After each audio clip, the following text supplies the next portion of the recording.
enteré. Yo estudié, como dijo Antonio, estudié diplomatura de profesorado de EGB del Plan 71, que era el que había especialidades porque se daba la EGB en los colegios. Y yo elegí Ciencias Sociales, que me gustaba muchísimo. A mí nunca me contaron nada de la desbandada, nada. Del bombardeo de Guernica sí, pero de la desbandada no. Yo hasta hace, la verdad, unos, no sé, unos 15 años o así, yo no sabía absolutamente nada de la desbandada. Es más, he hablado con gente de Málaga, con carreras universitarias, que le he hablado de la desbandada y dice, ¿eso qué es? Eso a mí la verdad me parece un... Eso te iba a preguntar, porque ayer hablando por teléfono hablamos de eso, de que hay gente que en la actualidad, y gente pues bueno que están metida en un ámbito que deberían saber lo que ocurrió en Málaga, y me comentó que no, que hablando con estas personas no tenían conocimiento de la desbandada de Málaga, que supongo que sería una sorpresa. Sí, yo me quedé a cuadros. ¿Cómo que no sabes? No. No sé. Yo claro, porque este libro, si el primer libro que escribí, yo no necesité documentarme para nada, porque no tendría perdón de Dios que tuviera que documentarme para eso, pero es que me tuve que documentar mucho. Y bueno,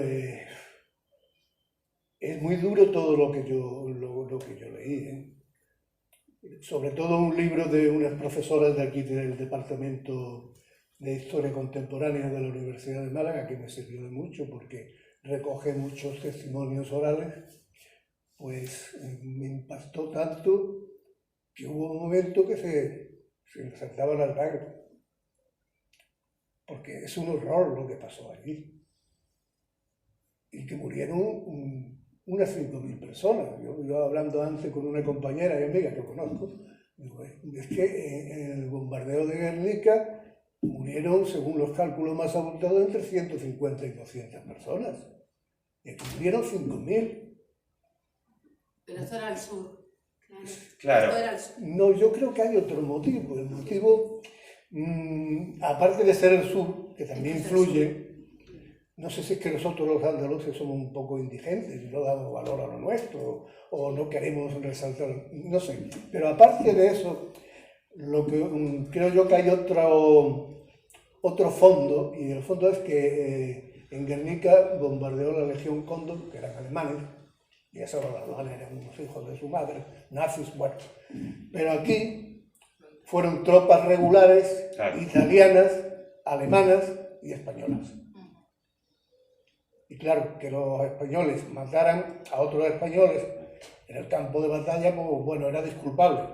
Pero que mataran a civiles desarmados, pues no era tanto. Entonces eso, pues, se tapó de tal modo que yo que estudié algo de historia, pues no sabía nada. Incluso hay gente de Málaga que no sabe nada. Yo contraje una deuda conmigo mismo, como antes con los alumnos, ahora con la verdad. Digo, yo tengo que hacer algo con esto. Y me puse a escribir eso. Y cuando le di fin, sentí una gran satisfacción. Yo no había hecho nunca ficción histórica, y en la ficción histórica hay que tener mucho cuidado, claro. Aparte de documentarte muy bien, tienes que atender al argumento narrativo, como toda novela, al argumento emocional, si quieres llegar al lector, y al argumento histórico. Tú tienes que respetar eso, tienes que documentarte muy bien, y como dicen en Galicia, no meter el fuego, porque eso va a quedar escrito ahí, y yo pasé mucho tiempo documentando.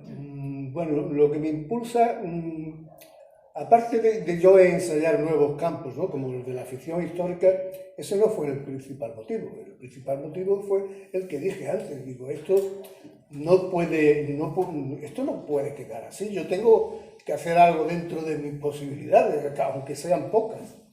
Buscando documentación, yo encontré un libro que se llama La desbandada, precisamente, pero que ese libro está bien, pero bajo mi punto de vista no trata la desbandada, sino desarrolla una historia en el contexto histórico de la desbandada, pero no se mete... No se mete en el propio marco ya. Y yo aquí sí lo hago, yo me meto dentro, totalmente dentro.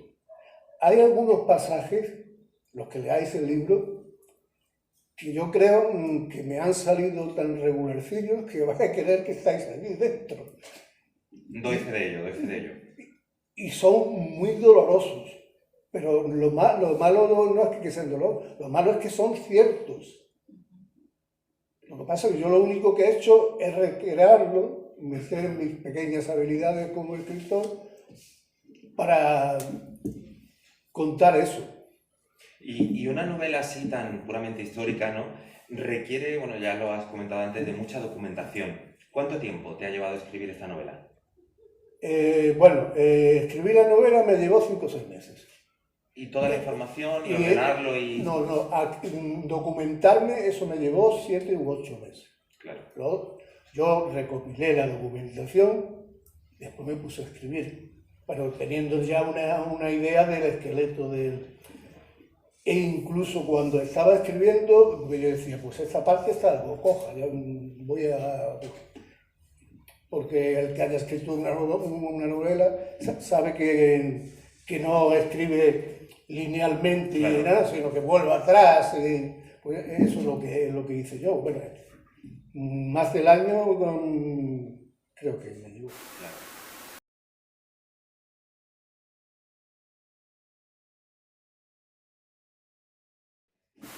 Además es muy curioso y hay gente que me lo han preguntado, ¿por qué se titula Alfileres en los ojos de los jilgueros? Bueno, eso es, yo sabía que esa pregunta me la iban a hacer. Eso viene de un trauma infantil que yo tenía. Sí. En mi pueblo, los niños, pues hacíamos los patinetes, ahora que lo hacíamos nosotros. Jugábamos a tirarnos pedradas una calle contra otra. Eso es lo que hacíamos.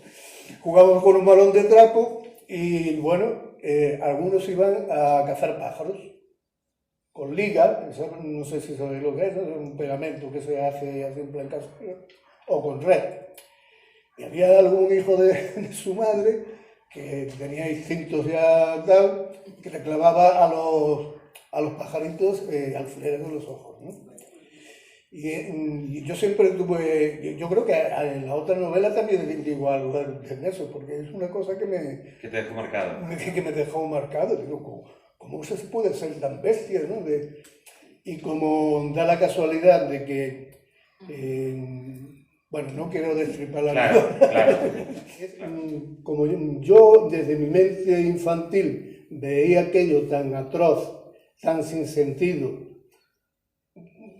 para mí me producía una inquietud de la mente de un niño, de pues sé cuántos años tendría, que algunos de los hechos que suceden yo por asociación, claro, los comparé con y hay ciertos detalles, un pasaje sobre todo, claro, que ocurre que se puede considerar como si fuera una metáfora, una comparación de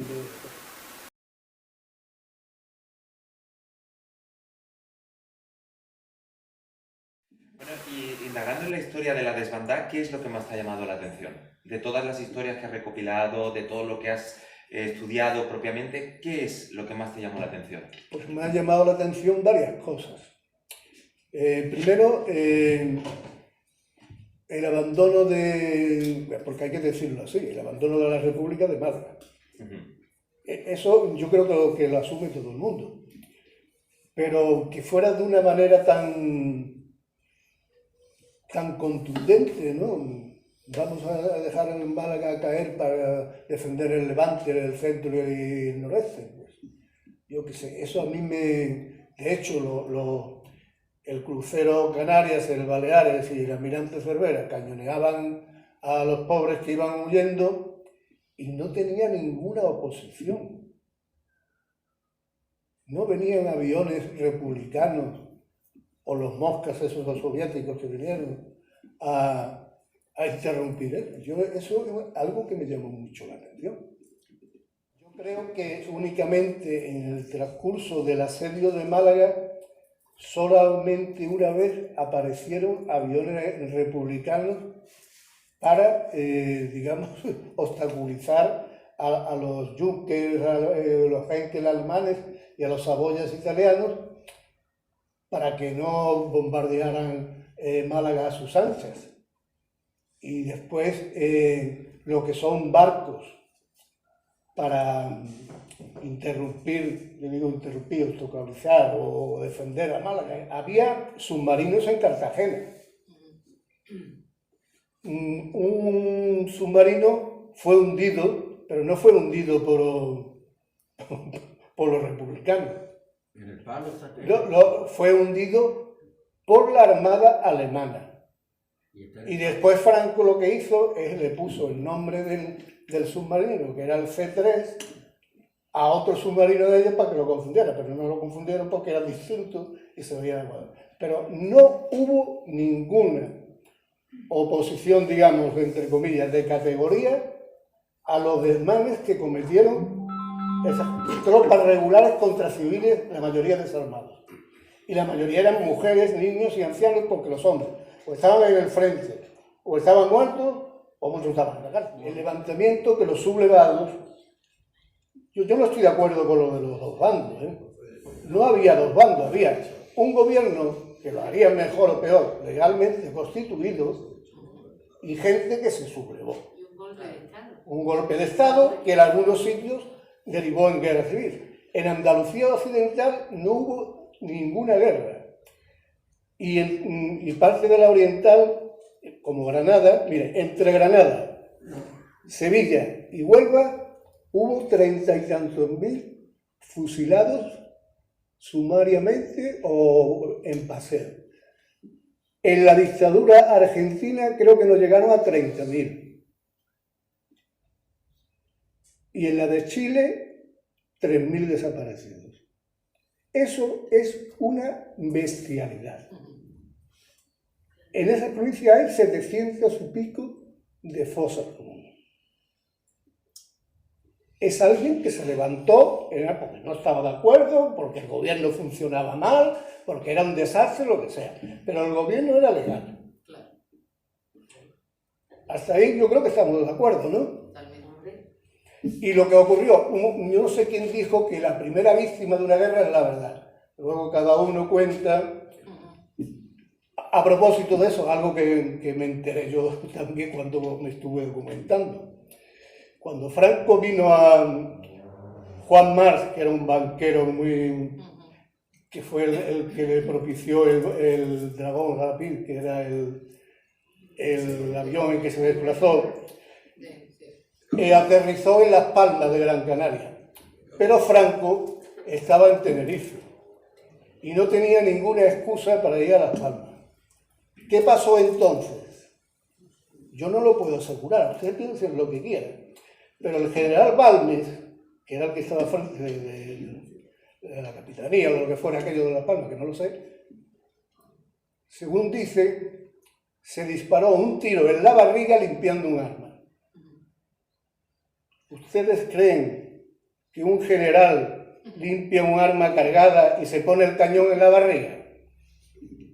En la primera autopsia ponía que le habían disparado en otro sitio. Pero después ese certificado de autopsia, cuando fueron tomadas por los nacionales, eso desapareció. Eso es lo que yo he leído. Yo no estaba allí, no sé si es verdad o no lo es. Pero lo cierto es que Franco no tenía ninguna excusa para ir a Las Palmas. Él estaba en Tenerife y Las Palmas cogió eso y se fue al norte de Marruecos. Bueno, ¿eso qué quiere decir? Que muchas de las cosas que se cuentan o nos han contado, yo cuando a mí me contaban lo del Cid Campeador, yo la verdad me lo imaginaba como el Jabato o el Capitán Trueno, no sé qué, y el Cid Campeador era un mercenario.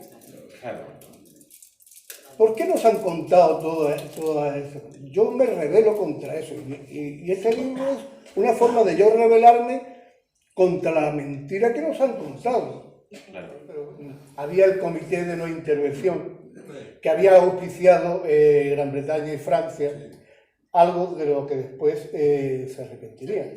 A los nacionales los ayudaron hasta Portugal. Y dirás, ¿tú cómo lo ayudó Portugal? Pues con combustible, con acciones permeables en la frontera, cuando no podían intervenir, pero estaba Salazar en el poder. Sí, señor. Y claro, no se podía estar un barco de guerra a menos de una distancia de la costa. Sin embargo, los alemanes se trataban continuamente eso. De hecho, unos aviones soviéticos, se cuenta ahí, unos aviones soviéticos confundieron un crucero alemán, el Deutschland, con el crucero Canarias y lo bombardearon. Y los alemanes, en represalia, pues dicen, pues ahora tenemos que bombardear Valencia, que es donde está el gobierno. Pero no se atrevieron porque Valencia sí que estaba protegida. ¿Qué hicieron? Bombardearon Almería. Pues no sé si quieres añadir algo, Javier. No, yo únicamente decir que estoy, por lo que has dicho, Antonio, estoy encantado de que haya sido una editorial de Málaga la que me haya publicado el libro, de poderlo presentar aquí. Y la verdad que no quepo de gozo en mí.